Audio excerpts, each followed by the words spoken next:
Baik, Assalamualaikum warahmatullahi wabarakatuh. Selamat datang di channel YouTube Alinia, sebuah channel yang sering mengangkat tema-tema yang aktual dengan cara yang konstruktif dan juga solutif untuk Indonesia.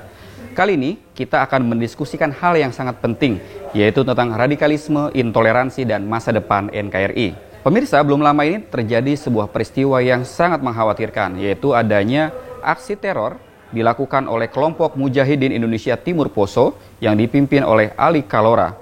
Mereka dipercaya membunuh satu keluarga yang isinya ada 4 orang, dan tidak sampai di situ, mereka juga membakar 6 rumah warga dan juga 1 rumah ibadah di desa Lembang Tonga, Sigi, Sulawesi Tengah. Dan di sisi lain, ada juga kelompok masyarakat atau kelompok agama yang juga cukup meresahkan karena sering menebar kebencian terhadap masyarakat yang lain. Tidak hanya mengkhawatirkan di ibu kota, bahkan juga di daerah lainnya. Lalu apakah kemudian intoleransi, radikalisme kembali tumbuh subur di Indonesia? Kita akan mendiskusikannya dengan orang yang sangat berkompeten.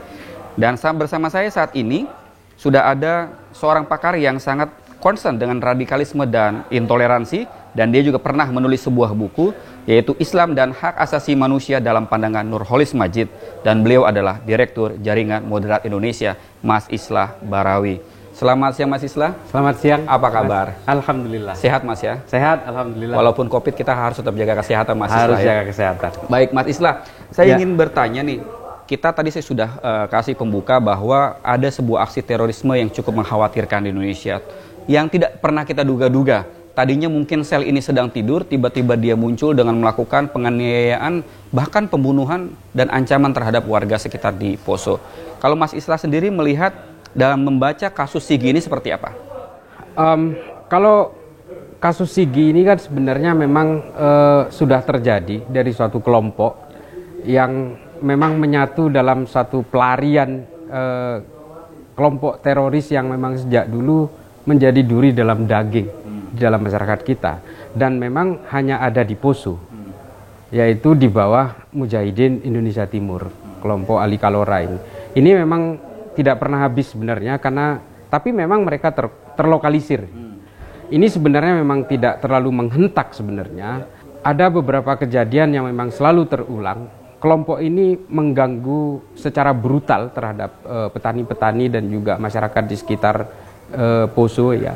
Ini memang menjadi PR tersendiri ketika mereka menguasai Medan, sementara dari dari pasukan-pasukan kita memang tidak begitu menguasai Medan. Tapi ini bukan persoalan sebenarnya. Artinya kalau kelompok ini kemudian dianggap suatu kekhawatiran, kalau menurut saya sendiri bukanlah kekhawatiran kita terhadap kelompok intoleran dan kelompok radikal itu bukan dari sana. Tapi justru yang merebak di dalam kehidupan sosial masyarakat kita. Ini jauh lebih mengkhawatirkan. Kalau untuk kelompok-kelompok radikal, apalagi teroris yang sudah terlokalisir seperti kelompok ini, sebenarnya menurut saya bukan suatu bencana sosial dalam masyarakat kita. Bukan juga suatu hal-hal yang sifatnya tragis. Artinya ini sama seperti yang terjadi di Filipina sebenarnya ya. Kalau di Filipina kelompok separatis yang terpusat di Filipina Selatan, ya sudah di situ saja. Mereka jarang melakukan aktivitas teror di Luzon atau di beberapa pulau lain. Nah ini sama seperti itu. Artinya mereka sebenarnya terlokalisir. Nah mungkin akan kita bahas lebih lanjut nanti.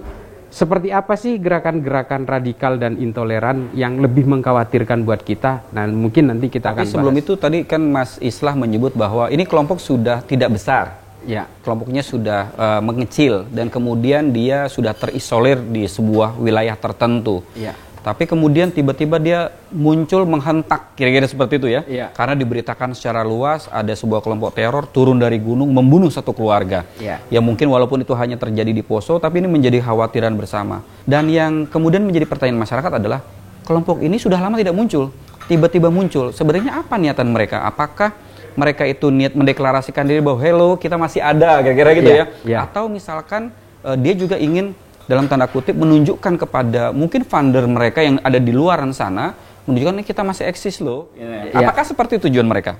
Ya sebenarnya memang pola perilaku kelompok-kelompok ekstrim dan juga teror ini memang selalu memilih momentum. Memang dia itu sangat sabar menunggu momentum entah mereka melakukan kegiatan-kegiatan teror yang bersifat kelompok atau juga yang sendirian, solo action, atau yang kita kenal mungkin lone wolf itu. Ya. Ini adalah persoalan momentum. Begitu sabarnya mereka momentum itu, ketika mereka menemukan momentumnya, mereka akan melakukan itu. Nah, mengapa kita merasa terhentak dengan kegiatan mereka? Karena memang mereka ini bersenjata. Mungkin kalau sekarang kita perhatikan ya, satu-satunya kelompok yang bersenjata dan militeristik sifatnya, itu memang hanya MIT. Kalau kelompok-kelompok lain seperti Jamaah Islamiyah, JAD atau JAT, ya, itu mereka rata-rata masih berupa sleeping cell dan tidak bersenjata. Artinya terdeteksi tidak bersenjata. Mungkin saja mereka memiliki senjata, tapi tidak secara terbuka melakukan gerakan-gerakan teror di dalam masyarakat kita. Tapi mereka lebih bersifat ideologis, doktrin dan sebagainya. Tapi kita merasa kaget ketika kelompok-kelompok seperti Ali Kalora ini, karena mereka bersenjata dan mereka melakukan gangguan-gangguan teror itu masih dalam sifat yang militeristik. Kadang-kadang mereka turun mencari logistik lalu membunuh satu keluarga seperti yang terjadi di Sigi. Ini kan mereka adalah kelompok-kelompok teroris yang terlokalisir dan terisolir. Otomatis mereka juga kekurangan dalam hal logistik. Sekali-sekali mereka turun gunung, ketika mereka mendapatkan resistensi dari masyarakat, mereka akan berbuat seperti itu. Seperti mungkin 3 bulan, 4 bulan yang lalu ada petani kopi yang digorok. Itu kan persoalan tidak ada redistribusi logistik sebenarnya buat mereka. Dan kejadian-kejadian ini memang tidak akan habis sampai mereka itu betul-betul habis. Kelompok Ali Kalora ini. Karena mereka memang punya senjata. Artinya kelompok ini masih ada dan dia kadang-kadang melakukan aksinya secara sporadis, muncul kemudian hit and run seperti itu ya. Seperti itu. Dan kemudian di Makassar kan di Sulawesi Tengah juga kita tahu bahwa ada Satgas Tinombala dan juga di Jakarta di pusat juga ada Densus 88. Apakah kemudian kelompok ini tidak terdeteksi aksi gerakannya sehingga kemudian katakanlah dia masih bisa melakukan aksi bersenjata seperti kemarin? Ini sebenarnya memang ya Jamaah Indonesia Timur ini sebenarnya adalah pecahan dari Jamaah Islamiyah sebenarnya yang sudah terlokalisir. Ini bukan tidak terdeteksi, mereka terdeteksi, tapi karena memang terlokalisir, jadi akhirnya gerakan-gerakan militer kita untuk menumpas itu terkonsentrasi ke sana. Cuma masalahnya adalah mereka sangat menguasai medan karena memang bertahun-tahun dia tinggal di dalam hutan itu. Dan yang perlu kadang-kadang kita berpikir begini, kok begitu susahnya sih cuma memburu sekian segelintir orang gitu ya. Ya hanya 11 orang, hanya 12 orang kok susah orang amat sih gitu ya. Satu hal yang memang harus kita ketahui adalah mereka itu selalu menanamkan ranjau salah satu ya yang menjadi handicap dari pasukan Tinombala kita ini. Itu memang mereka menanam ranjau secara random yang membuat kadang-kadang kita harus lebih berhati-hati. Sementara pasukan Tinombala kita tidak menguasai medan kasarnya, sementara mereka sudah bertahun-tahun tinggal di situ sampai mungkin mereka jatuh jarum pun dia bisa menemukan itu. Dia hafal betul pohon ini ada di sana, pohon ini ada di sana, kira-kira gitu ya. Dan kemudian bom itu atau ranjau itu mereka tanam secara sengaja agar kemudian ketika ada aksi daripada Satgas Tinombala ada ledakan sehingga mereka tahu seperti itu kira-kira ya. Iya, dan kita bisa bayangkan kalau musuh ada di depan dan kita mengejarnya, mungkin bisa ada targetnya. Ini masalahnya ketika baru ingin memasuki hutan, pasukan Tinombala harus mengendap-endap untuk menghindari ranjau. Sementara musuhnya masih antah berantah. Mas Islah pernah melihat lokasinya, bisa digambarkan nggak? Mungkin juga masyarakat kita yang di Jakarta apalagi nggak tahu situasi hutan seperti apa, dikiranya gampang pakai drone dan sebagainya. Kalau Anda melihatnya gimana saat di sana? Hutan itu memang sebenarnya hutan yang pada awalnya hutan biasa seperti di daerah Bogor dan sebagainya. Tapi ketika kelompok teroris ini menguasai hutan itu, memang hutan itu menjadi restricted area yang tidak gampang dimasuki oleh orang sekitar sekalipun. Pada akhirnya apa? Orang yang berada di kaki gunung tidak bisa naik, tapi orang yang berada di atas itu bisa turun. Nah, artinya apa? Akhirnya ini menjadi medan tersendiri yang memang hanya dikuasai oleh kelompok teroris itu. Sementara orang yang berada di bawah di kaki-kaki gunung itu merasa kesulitan untuk mendapatkan akses ke sana. Inilah kemudian yang dimanfaatkan oleh kelompok teroris itu untuk menggunakan momentum serangan itu dan juga menggunakan mereka hanya turun untuk logistik misalnya, ya mereka juga yang punya petanya dan punya momentumnya. ketika ada resistensi dari masyarakat, mereka melakukan teror seperti pembunuhan terhadap petani-petani, pembunuhan terhadap Sigi kemarin. Ini kan mereka kelaparan sebenarnya. Iya. Sama kayak macan yang turun ke kampung-kampung di Sumatera karena kehabisan makanan karena di hutan, kehabisan makanan akhirnya di mereka atas. turun kayak kera-kera yang di atas kehabisan Betul. makanan, dia akan turun ke kampung-kampung gitu ya. Betul, dan macan itu bisa ditangkap ketika berada di bawah.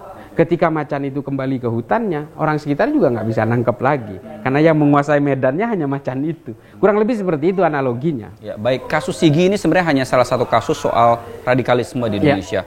Tapi kalau kita tarik secara garis besar bahwa ternyata di Indonesia bibit-bibit radikalisme, baik yang tadi bersenjata atau maupun juga tidak bersenjata, ternyata masih ada dan masih tumbuh subur. Kalau Anda melihatnya, kenapa sih kasus kelompok-kelompok radikalisme dan intoleran ini masih subur di Indonesia? Apa penyebabnya?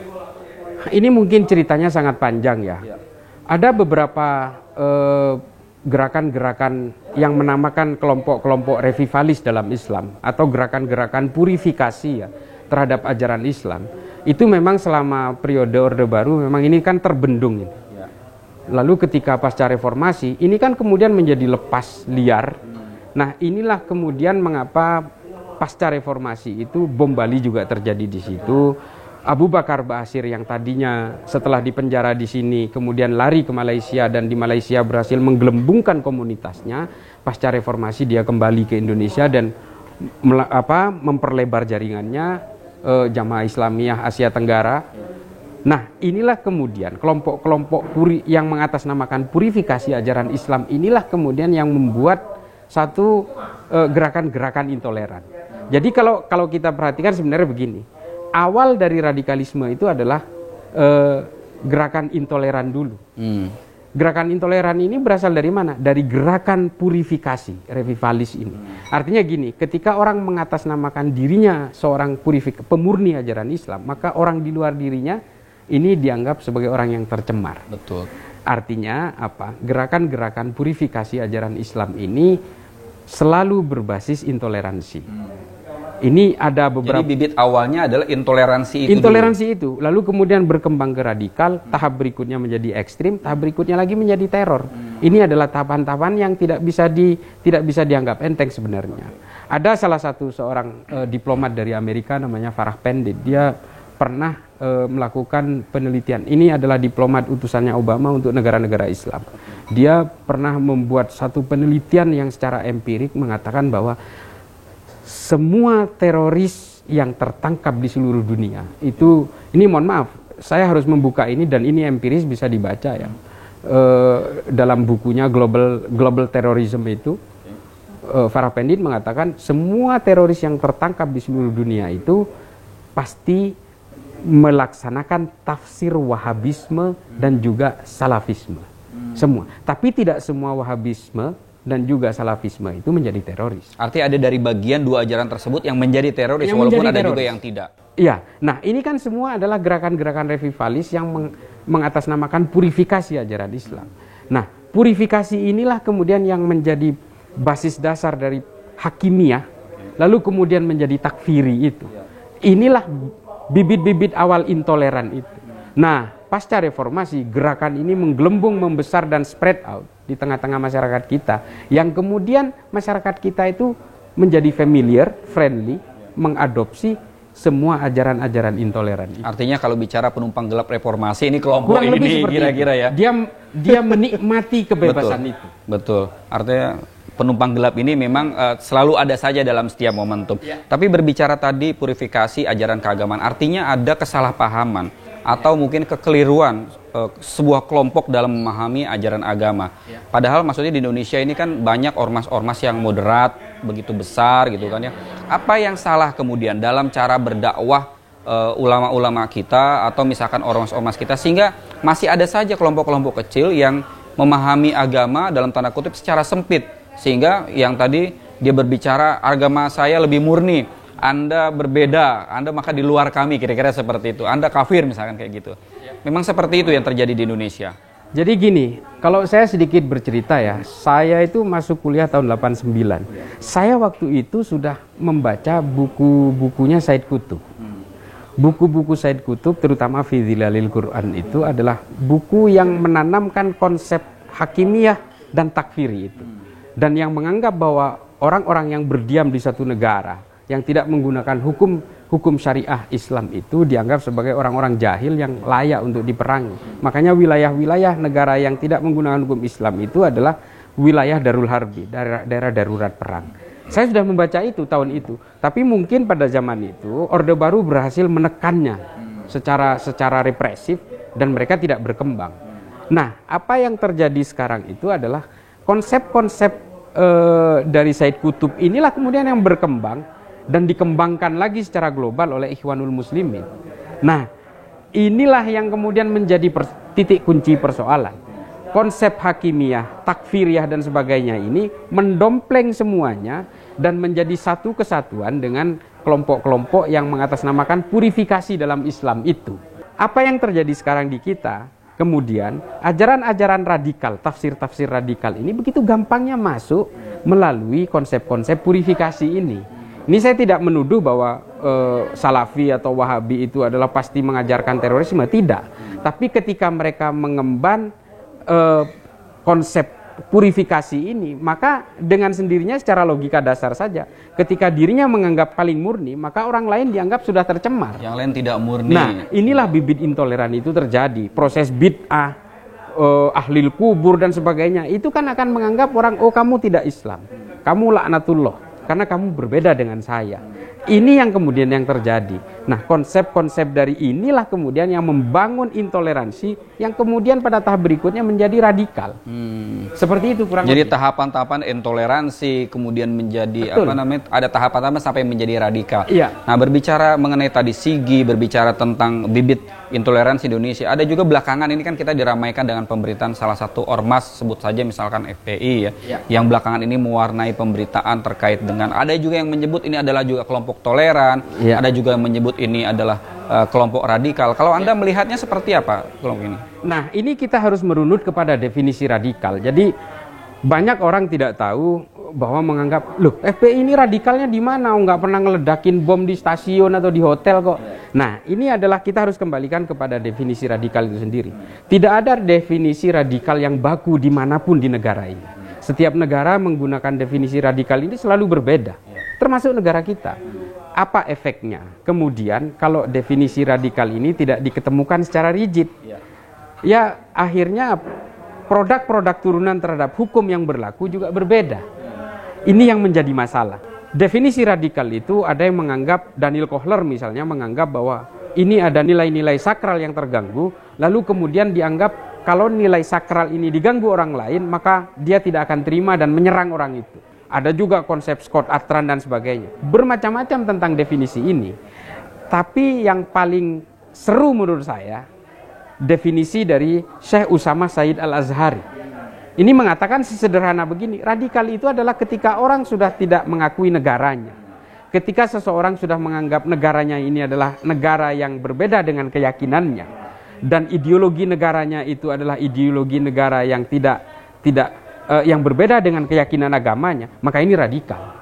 Nah, FPI di situ. Dengan terminologi itu artinya FPI masuk ke dalam kelompok radikal. Karena dalam setiap statementnya menurut Anda sudah menegasikan pemerintah, ulil amri, karena seperti itu ya. Iya, dan juga khilafah dan sebagainya mereka usung dalam ADART-nya. Ini sudah radikal karena menurut konsepnya Syekh Usama Said Al-Azhari itu, ketika orang sudah mulai mengganggu kehidupan negaranya, entah itu secara sosial maupun politik, ini sudah radikal. Dan mohon dipahami juga, radikal itu tidak selalu berbasis agama. Dia juga bisa berbasis politik, seperti anarko-sindikalisme. Itu juga radikal. Itu juga radikal. Karena dia juga sama-sama tidak mengakui pemerintah juga, karena anarki konsep yang dia. Sama, dan radikal itu tidak harus selalu destruktif. Dia bisa berbentuk perlawanan-perlawanan politik, sosial maupun ideologi. Jadi tidak perlu ngebom, tidak seperti perlu. yang tadi disebutkan ya. Kalau ngebom itu sudah ekstrim dan teror. Itu udah tahap senior lah. Tahap berikut. Tapi radikal ini akan sampai ke sana pada akhirnya. Kalau tidak diantisipasi dengan baik. Betul. Dan FPI sudah berkali-kali punya track record melakukan itu. Misalnya melakukan persekusi kepada kelompok aliansi kebangsaan di Monas tahun 2008. Betul. Mereka memukuli orang-orang. Di mana Munarmas itu tersangkanya ya. Betul. Betul, dan itu sudah terjadi berkali-kali. Mereka juga terlibat dalam kerusuhan di Petamburan, membakar asrama Brimob dan sebagainya. Ini kan sebenarnya sudah destruktif. Tidak perlu destruktif ketika dia mengatakan bahwa khilafatu min hajin nubuwah harus diterapkan di sini, syariah juga harus diterapkan di Indonesia. Ini sudah perlawanan terhadap negara dan ini radikal. Baik, berbicara FPI, kita juga tadi yang saya sebutkan ada 2 ormas besar dan tentu ada ormas lainnya yang juga punya pemahaman moderat. Selama ini kenapa ya justru yang intoleran atau yang kita sebut radikal tadi itu malah lebih mewarnai wacana keagamaan kita ketimbang yang moderat-moderat ini? Ya karena begini, proses transisi dari masyarakat kita sekarang ini adalah ketika zaman Soeharto orang itu banyak menjalankan kehidupan beragamanya itu dengan kehidupan beragama yang biasa-biasa saja. Artinya bisa dibilang kelompok-kelompok skeptis, kelompok-kelompok abangan ini diakomodasi oleh negara. Pasca reformasi ini kemudian kelompok-kelompok skeptis dan kelompok-kelompok abangan ini menemukan arus deras agama yang datang dari Timur Tengah dan sebagainya ini, yang mengatasnamakan purifikasi dan sebagainya ini, menemukan itu. Nah, kelompok-kelompok yang tadinya tidak mengenal agama secara dalam, berawal dari keluarga yang sinkretis dan sebagainya itu, skeptis juga tentang konsep-konsep teologis, lalu menemukan ajaran-ajaran agama yang sekarang merebak ke lembaga-lembaga intelektual, kampus, masjid dan sebagainya, bertemulah itu. Orang-orang itu kemudian merasa menemukan Tuhan di situ. Orang-orang yang tadinya tidak peduli dengan Tuhan lalu menemukan itu. Orang yang tadinya begitu ditekan oleh pemerintah untuk tidak beragama secara total, hari ini dia menemukan itu. Nah, inilah kemudian yang menjadi wacana yang lain lagi di negara kita tentang kelompok-kelompok hijrah dan sebagainya itu. Mereka kemudian menemukan Tuhan, di situ masuk konsep-konsep hakimiyah dan takfiri itu. Di situ orang yang tadinya banyak dosa merasa hijrah, lalu kemudian dia setelah hijrah sibuk menghitung dosa orang lain. Nah, ini kan paradigma yang padahal terjadi. Sudah hijrah ya. Iya. Nah, jadi kemudian dia menganggap orang yang belum hijrah itu adalah orang yang berdosa. Ini kan kembali ke konsep purifikasi tadi. Betul. Ketika orang sudah merasa dia itu pemurni ajaran Islam, orang yang tidak sepaham dengan dirinya dianggap orang yang tercemar. Inilah konsep-konsep takfiri, hakimiyah dan sebagainya itu masuk dalam posisi ini. Inilah yang merebak di dalam kehidupan beragama masyarakat kita sekarang. Baik, bicara soal hijrah, menarik kita berbicara juga konteks belakangan ini di mana misalkan saya pernah baca berita bahwa ada khawatiran pemuka agama, pemerintah juga masuknya kelompok-kelompok radikal ini secara perlahan-lahan ke lembaga-lembaga penting seperti BUMN, bahkan belakangan juga sempat merebak bahwa kelompok-kelompok radikal ini mulai masuk menyusup ke kelompok-kelompok swasta, ya, dan mewarnai bahkan mungkin dari mulai pengajiannya, dari kemudian logistiknya dan sebagainya. Apakah Anda melihat ini sebuah strategi kelompok radikal atau intoleran agar mereka melakukan kaderisasi yang seperti ini, masuk dan menyusup seperti itu? Memang ini kejadian di beberapa negara, ya. Apa yang kita alami sekarang ini sebenarnya adalah yang sudah terjadi di beberapa negara puluhan tahun yang lalu, yang sekarang ini justru porak-poranda. Mereka ini memang tidak mungkin mengajarkan kepada masyarakat kita untuk jadilah pengantin bom bunuh diri, matilah kalian akan ketemu 72 bidadari dan sebagainya. Itu memang belum ada. Konsep-konsep mereka ini diawali dengan konsep dakwah, konsep-konsep halus dan sebagainya. Tapi tetap saja kerangkanya adalah kerangka eksklusivisme. Mereka boleh saja menganjurkan hormati pemimpin, demonstrasi itu bukan cara Islam misalnya. Memang seperti itu konsepnya. Sekarang ini dibawakan dengan narasi-narasi yang seolah-olah sangat friendly dengan pemerintahan dan sebagainya. Tapi ketika berbicara tentang perbedaan keimanan, berbicara tentang toleransi dan intoleransi, jangan diutak-atik. Mereka akan mengatakan gereja itu salah satu contoh. Salib itu jin kafir di situ. Ini kan sebenarnya memang secara halus, tapi ketika berbicara tentang keimanan, mereka tidak ada tawar-menawar. Dari situlah kemudian irisan-irisan intoleransi itu terjadi. Ketika sudah intoleransi itu sudah mulai menggemuk di dalam masyarakat kita, maka mereka akan gampang tergiring ke arah radikal. yang terjadi di Suriah, di Libya, di Somalia, di Nigeria Utara, dan di Sudan. Konsepnya sama seperti itu? Sama seperti itu. Awalnya itu masuk melalui jalur-jalur dakwah yang sifatnya seperti cinta, damai, dan sebagainya. Tapi ketika ini menjadi suatu kekuatan populasi yang besar, maka mereka akan terbawa kepada arus radikal. Somalia dan Nigeria itu dulu adalah negara yang betul-betul plural, damai, biasa hidup berdampingan dengan orang-orang yang beragama lain, berkeyakinan lain. Tapi ketika mereka sudah mulai membesar secara populatif, mereka berusaha untuk menggelembungkan radikal itu dan mengarahkannya kepada ekstrim dan teror. Itulah mengapa di Somalia, di Mali, itu kelompok-kelompok seperti Al-Shabaab atau kelompok Boko Haram di Nigeria atau Seleka di Afrika Tengah itu semakin membesar. Karena mereka itu memang memanfaatkan dominasi populasi itu. Ketika mereka masih kecil ya masih seperti kita sekarang. Masih belum. Mereka hanya menguasai lembaga-lembaga dulu. Masuk ke pengajian-pengajian dari perusahaan, BUMN mereka masih itu, ya? terkonsentrasi ke kaderisasi dulu. Ketika populasinya sudah menggelembung, itu tidak akan dihindari. Suriah juga seperti itu. Libya juga seperti itu. Pada akhirnya porak-poranda dan ya udah. Ketika itu semua terjadi, sudah terlambat semua. Sama seperti yang terjadi di Filipina. Ini Mas Fikri, jadi kalau saya gambarkan, dulu Filipina itu terlambat sampai sekarang. Kenapa dia terlambat? Karena radikalisme itu selalu diidentikan dengan separatisme. Mereka menganggap radikal itu hanya separatisme. Ketika sudah menggelembung secara populatif, mereka kewalahan. Akhirnya perang terbuka tidak bisa dihindari seperti di Marawi, Jolo, dan sebagainya itu. Di Kuto Batu, segala macam itu. Akhirnya perang terbuka tidak bisa dihindari dan terlambat sudah. Kosnya menjadi tinggi, pencegahannya juga sudah bisa karena mereka sudah membentuk satu komunitas besar. Nah, kita jangan sampai terjadi seperti itu. Makanya apa yang terjadi sekarang? Gerakan-gerakan radikal ini memang memulainya dari gerakan intelektual, lewat kampus-kampus seperti itu, lembaga-lembaga pendidikan, lembaga-lembaga ekonomi, BUMN, perusahaan-perusahaan swasta, dan beberapa perusahaan yang belakangan ini sedang ramai ya, itu, ini juga bagian dari itu. Mereka memang masuk ke semua lini. Kalau kita perhatikan ada ajaran kajian-kajian Islam di masjid-masjid itu memang mengarahkan ke sana. Dan satu hal yang harus kita ingat, setiap kelompok radikal di negara manapun di dunia ini, kita bedah satu-satu di semua negara, selalu melawan pemerintahan yang sah. Ini harus kita lihat itu, dan harus kita ketahui itu. Sama seperti Khawarij.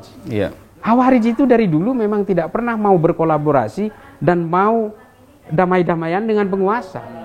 Sampai mereka itu betul-betul berkuasa, baru mereka itu mau berkolaborasi. Konsepnya memang seperti itu. Khawarij dari dulu ya seperti itu. Kecil masih pelan-pelan, ketika besar mereka akan angkat senjata. Betul. Mereka akan senjata. Dan mereka melakukan resistansi besar-besaran terhadap pemerintah. Selalu menjadi oposisi terhadap pemerintah. Mau siapapun pemerintahnya, sampai dia yang berkuasa, baru dia aman. Oke, berarti kemudian ketika tadi Anda sudah menyampaikan beberapa contoh daripada pengajian, penyusupan mereka ke lembaga-lembaga penting, artinya masyarakat juga harus sadar betul ya, bahwa tidak semua pengajian itu bisa mengarah pada hal yang baik. Bisa jadi ini bisa menjadi semacam dua kutub yang berseberangan ya. Padahal di depannya saya mau ikut pengajian, saya mau ikut kajian dan lain sebagainya. Tiba-tiba pelan-pelan mereka akan terseret ke jalur yang Anda sebutkan tadi, radikal. Iya, memang radikal ini menjadi ambiguitas ya di beberapa negara. Satu, dia memanfaatkan orang-orang skeptis, orang-orang yang ragu tentang konsep teologis itu untuk direkrut. Tapi di lain pihak, tanpa kita ketahui, orang-orang menjadi skeptis terhadap agama itu. Ketika agama itu disampaikan melalui caci maki, kekerasan, mendevaluasi nilai kemanusiaan, bisa jadi orang itu ada yang tertarik untuk ikut, tapi ada juga orang yang kemudian pergi dari agama. Ini adalah dualisme di dalam dampak agama dengan yang dibawakan dengan narasi-narasi kekerasan. Dan seperti yang sekarang terjadi di negara kita, kelompok-kelompok radikal ini memang selalu bermuara kepada kelompok-kelompok kanan yang memusuhi pemerintah. Ini saya tidak berkata begini berarti saya pro pemerintah, tidak. Itu juga pernah dilakukan oleh Taliban. Taliban itu melakukan resistensi secara militer terhadap pemerintahan Afghanistan, meledakkan bom di mana-mana. Dia membunuh siapapun di pasar. Tapi dia berhenti setelah Taliban berkuasa. Kan seperti itu konsepnya. Sekarang yang terjadi di kita, kelompok-kelompok radikal yang kemudian menjadi melebur dalam partai politik misalnya, dia menggunakan jalur-jalur normatif, dia selalu menjadi oposisi. Oposisi sekarang siapa? Ya kita bisa baca itu. Kelompok-kelompok masyarakat yang sekarang itu melawan pemerintahan, ya itu kelompok-kelompok itu juga. Kelompok-kelompok yang secara elektoral memang tidak pernah naik dan tidak pernah turun. Dan mereka memang postulatnya secara politik selalu melawan pemerintahan sampai mereka berkuasa. Itu biasa. Kelompok radikal dimanapun di seluruh dunia ya begitu. Tapi Anda menyebutkan tadi ada dua sisi ketika orang mengikuti pengajian tadi ya. Bahwa bisa jadi dia ikut melebur ke sana atau dia pergi. Nah, berbicara soal pergi tadi, sebenarnya pemerintah kan harusnya punya program atau punya strategi agar kemudian bagaimana masyarakat kita itu lebih banyak yang pergi daripada yang ikut, kira-kira seperti itu ya. Menurut Anda, apakah yang sudah dilakukan pemerintah saat ini sudah cukup atau kemudian perlu action lebih dari itu agar yang pergi dari ajaran-ajaran atau mengikuti pengajian-pengajian radikal tersebut lebih banyak daripada yang ikut? Jadi begini ya, ini perlu saya beritahu juga kepada pemirsa ya, bahwa bagaimanapun agama ini, keyakinan ini adalah ruang-ruang privat yang sebenarnya tidak bisa dideteksi. Ya, kita selama ini melihat agama itu sebagai tataran statistik. Kita kan percaya bahwa Indonesia ini sekarang orang Islamnya 80%, itu kan berdasarkan KTP saja. Betul. Tapi bagaimanapun konsep dasar keyakinan itu adalah ruang-ruang privat yang tidak bisa dideteksi sebenarnya. Nah, apa yang kita hadapi sekarang ini, kadang-kadang kita melihat ya, oh ada artis masuk Islam, oh kita girang. Tapi kita tidak pernah tahu berapa orang, berapa ratus orang, berapa ribu orang yang meninggalkan agama. Ini kan tidak terdeteksi. Kalau orang masuk Islam, gampang, ada prosesinya, ada syahadatnya. Tapi orang keluar dari Islam kan nggak perlu ngapa-ngapain. Nggak pernah tahu. Kita tidak pernah tahu itu. Karena dia nggak pernah declare saya keluar dari Islam gitu. Iya, itu dia. Padahal narasi-narasi kekerasan di dalam agama itu telah membuat banyak orang justru meninggalkan agama. Ada salah satu survei di Arab Saudi yang dilakukan oleh Gallup International itu mengatakan bahwa terakhir 5 dari 300 orang Saudi itu mengatakan mereka menjadi ateis. Tidak percaya lagi kepada agama dan juga tidak percaya kepada adanya Tuhan. Di Saudi. Di Saudi. Orang selama ini melihat Saudi Muslim semua. Iya, betul. Kemudian rumah Tuhan. Itu tataran statistiknya. Padahal itu udah statistiknya. Tataran privatnya ketika diadakan survei oleh Gallup International, itulah temuannya. Dan itu juga kemudian terbukti dengan munculnya Badawi, Rana Ahmad, Rahab Al-Kunun yang dengan terbuka mengatakan saya ateis, maka dia pindah negara. Dia pindah ke Kanada, pindah ke Jerman, kabur dari Saudi. Karena dia merasa terkekang. Ketika agama itu dinarasikan dengan kekangan-kekangan dan kekerasan-kekerasan, maka yang terjadi adalah antiproduktif. Benar kata Al-Quran kalau itu. Janganlah kamu itu mencaci maki sesembahan orang lain, supaya mereka juga tidak mencaci maki kalian tanpa pengetahuan. Pada akhirnya apa yang terjadi? Orang meninggalkan agama-agama. Ini yang kemudian memang sudah diantisipasi oleh Allah dan sudah diingatkan oleh Allah. Kamu jangan terlalu gahar kepada orang lain. Kalian itu beragama, ya sudah. Kamu beragama dengan akhlak, dengan ibadah dan sebagainya. Nggak usah ngurusin agama orang lain. Apalagi mencaci maki. Betul. Nah, apa yang dilakukan oleh FPI pada saat ini? Ketika mereka terlalu ofensif kepada agama-agama orang lain, mencela keyakinan orang lain, pada akhirnya adalah kontraproduktif yang terjadi. Kita kan tidak pernah tahu. Saya nggak ada statistiknya ya, berapa orang keluar dari Islam karena aksi intolerannya FPI. Kalau Gallup itu sekarang melakukan survei di sini, saya yakin hasilnya pasti mengagetkan. Banyak sekali orang yang meninggalkan agama dan lebih memilih menjadi agnostik misalnya. Betul. Atau ateis misalnya. Banyak sekali. Justru karena itu. Betul. Karena saya pernah baca juga bahwa ketika ketika Islam datang ke Indonesia, yang paling berhasil adalah dengan caranya Wali Songo. Akulturasi budaya. Akulturasi bukan dan dengan cara damai. Bukan memerangi atau mengkafirkan budaya yang sudah ada. Betul ya Mas ya. Artinya ketika justru intoleran yang dipakai, radikalisme yang dipakai, orang justru menjauh dari agama itu sendiri. Betul. Dan ini mengapa saya mesti suarakan ini? Saya mengapa sangat anti dengan politisasi agama? Karena ketika agama itu berusaha diusung oleh politik, maka agama itu bersandar kepada kekuasaan politik. Secara historik kita sudah pernah mengalami itu, orang Islam ya. Di Eropa, di Andalusia, ratusan tahun Islam itu berkuasa secara politik, tapi ketika politik itu tumbang, keimanan Islam juga ikut tumbang. Betul. Inilah kemudian mengapa diaspora Islam itu jauh lebih langgeng dan jauh lebih meluas ketika menggunakan akulturasi budaya dan dengan cara damai. Dengan cara politik, memang Islam itu kemudian menjadi limited, terbatas. Orang Armenia itu dulu pernah diislamkan secara paksa. Tapi ketika kekuasaan Ottoman tumbang di Armenia, mereka kembali kepada agamanya. Sama seperti yang terjadi di Eropa. Artinya apa? Mengapa saya sangat anti dengan politisasi agama? Karena memang agama itu setiap digandeng dengan politik, dengan kekuasaan. Itu pasti hanya penunggangan saja. Agama itu kemudian terukur umurnya sesuai dengan umur kekuasaan itu. Dan politik menggunakan agama itu memang sudah sering terjadi. Politisasi agama itu memang sering terjadi karena apa? Politik itu menggandeng agama kan supaya kejahatan politik itu kelihatan terhormat. Betul. Kan itu sebenarnya. Makanya agama itu selalu diseret paksa oleh politik untuk dijadikan daya pikat. Kurang lebih seperti itu. Dan lebih murah kosnya kalau pakai agama. Oh iya, instan. Gampang banget. Gampang sekali. Baik, Mas. Berbicara tentang radikalisme dan intoleransi Indonesia, kalau Anda sendiri optimis atau tidak dengan apa yang sudah dilakukan pemerintah hingga saat ini? Ya, saya terus terang begini. Mungkin banyak masyarakat yang merasa, Indonesia mana-mana aja kok. Apa sih radikalnya di mana sih?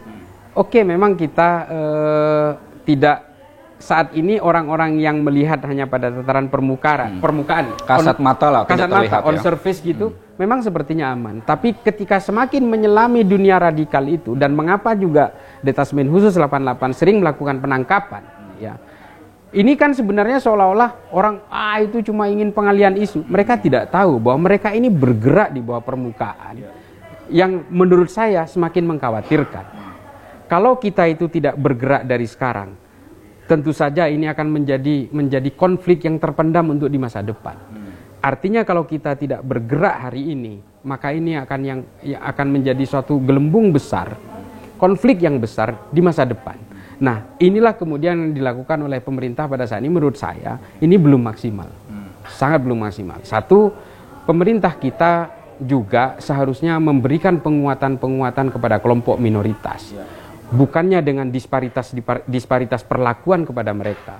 Ini sekarang ada SKB 2 Menteri misalnya, yang membuat kelompok minoritas itu kesulitan mendirikan rumah ibadah dan sebagainya. Ini kan sebenarnya juga kita harus bisa memberikan akomodasi yang setara, seperti yang dilakukan oleh Kanjeng Nabi di Madinah. Punya hak dan kewajiban yang sama terhadap kelompok minoritas. Ini kan sebenarnya sudah ada contoh dari Kanjeng Nabi. Aturan-aturan seperti SKB 2 Menteri untuk pendirian rumah ibadah dan sebagainya ini sebenarnya harus dihapuskan. Apa tujuannya? Ya supaya kelompok minoritas ini juga menjadi penguatan-penguatan ideologi. Ini kan kita ini semakin kehilangan devaluasi, degradasi dari ketangguhan-ketangguhan ideologi kita. Tergerus oleh paham-paham agama yang eksklusif, lalu kemudian dengan tidak mustahil akan mengancam ideologi kita. Kita bisa bayangkan, dulu di zaman Orde Baru itu, ngomong tentang Pancasila yang seolah-olah ini udah subversif gitu kan. Ini benar-benar musuh negara. Sekarang orang bisa dengan terbuka mengatakan membela negara tidak ada dalilnya dalam agama. Ini kan bahaya sebenarnya. Padahal agama itu malah memberikan dalil yang cukup luas tentang pembelaan terhadap negara. Ini kan kadang-kadang ustadz-ustadz baru ini kadang-kadang nggak ngerti.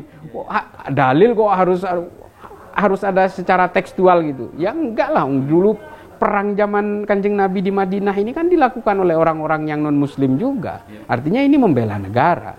Ini bukan perang agama. Makanya orang Yahudi juga terlibat dalam perang Uhud misalnya. Ini kan cukup dalilnya. Nah, ini cuma ustadz-ustadz sekarang ini yang khilafah dan sebagainya. Ini kan mereka sebenarnya, ya menurut saya mereka korban juga. Korban salah pengajian. salah memilih tempat mengaji di tempat, kira-kira seperti itu ya. Baik.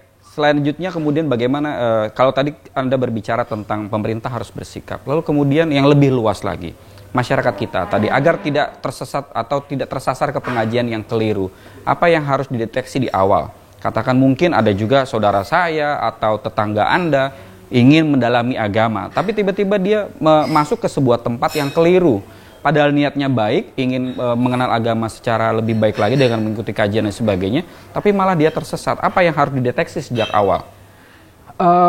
Kalau saya terus terang melihat apa yang dilakukan oleh salah satu lembaga kepolisian kita ya, misalnya Densus 88 itu di Direktorat Pencegahan itu memang sedang melakukan upaya kampung tangguh misalnya. Kampung tangguh. Kampung tangguh ideologi itu adalah memang resistensi terhadap kelompok-kelompok radikal ini harus bersumber dari masyarakat. Itu yang pertama. Yang kedua kemudian adalah melakukan profiling dan juga deteksi jaringan kemana mereka akan bergerak. Oleh karena itu penindakan dari Densus 88 tidak pernah berhenti untuk melakukan pencegahan-pencegahan dini dengan penangkapan terhadap jaringan-jaringan itu. Yang paling utama adalah gerakan intelektual tentang radikalisme.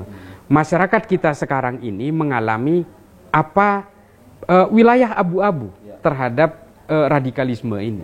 Mereka seolah-olah memang belajar agama, belajar tentang teologisme, tentang konsep-konsep keilahian dan sebagainya. Tapi secara tanpa sadar mereka tergiring terhadap kelompok-kelompok radikal tanpa disadari. Tanpa mereka sadar. Nah, model-model seperti ini hanya bisa diantisipasi dengan gerakan intelektual, memberikan pemahaman kepada masyarakat-masyarakat kita bahwa radikalisme itu begini loh, setipis ini loh perbedaannya. Memperjelas apa yang abu-abu. Betul. Itulah betul. tugas kaum intelektual. Ya, terutama soal definisi tentang perspektif dan sebagainya. Ini memang sangat penting karena memang masyarakat kita ini sekarang kan masih ambigu ini. Mereka banyak yang menganggap bahwa radikalisme ini identik dengan destruksi, dengan kekerasan, dengan pemboman dan sebagainya. Ini yang harus kita lakukan. Jadi menurut saya pemerintah dalam hal ini harus mendukung gerakan-gerakan intelektual dan juga penguatan kampung tangguh ideologi yang dilakukan oleh kepolisian menurut saya sih. Dan juga mungkin di TNI sendiri sudah ada yang sifatnya seperti dari Koramil, Babinsa dan sebagainya. Ini juga merupakan penguatan-penguatan yang harus lebih dibesarkan lagi. Menurut saya seperti itu. Baik, artinya pemerintah harus tetap bergerak dengan turun terus ke masyarakat, dengan melakukan analisa, kemudian pengecekan dan lain sebagainya. Betul, gerakan intelektual terutama yang paling penting, Mas, karena memang resistensi terhadap kelompok radikal yang paling utama itu harus datang dari masyarakat. Karena hulunya itu masyarakat, hilirnya memang penegakan hukum. Tapi kalau dari hulu ini kita tidak bisa antisipasi dan hanya menunggu di hilir, yang ada adalah hanya penembakan, penangkapan, perang dan sebagainya. Tapi hulu harus kita jemput untuk dinetralisir supaya ini tidak memproduksi terus. Nah, hulunya ini di mana? Ya di masyarakat. Resistensi terhadap kelompok-kelompok radikal ini harus datang dari masyarakat. Caranya apa? Lewat kampung tangguh, penguatan intelektual, melakukan gerakan social deployment, penguatan ekonomi dan sebagainya. Saya kira itu. Baik, artinya bahwa pemerintah harus tetap bergerak dan masyarakat dan kaum intelektual juga harus bergerak bersama-sama. Harus. Dan radikalisme dan intoleransi harus menjadi musuh kita bersama untuk ke depan.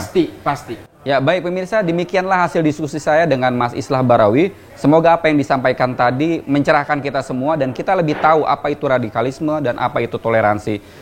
Dengan pengetahuan ini mudah-mudahan kita semua terhindar dari gerakan-gerakan tersebut dan membahayakan kita semua. Dan semoga Indonesia juga selamat dari radikalisme dan intoleransi. Terima kasih atas perhatian Anda dan terima kasih Mas Islah Barawi. Semoga NKRI ke depan juga semakin lebih baik. Jaya Indonesia. Terus dulu, Mas.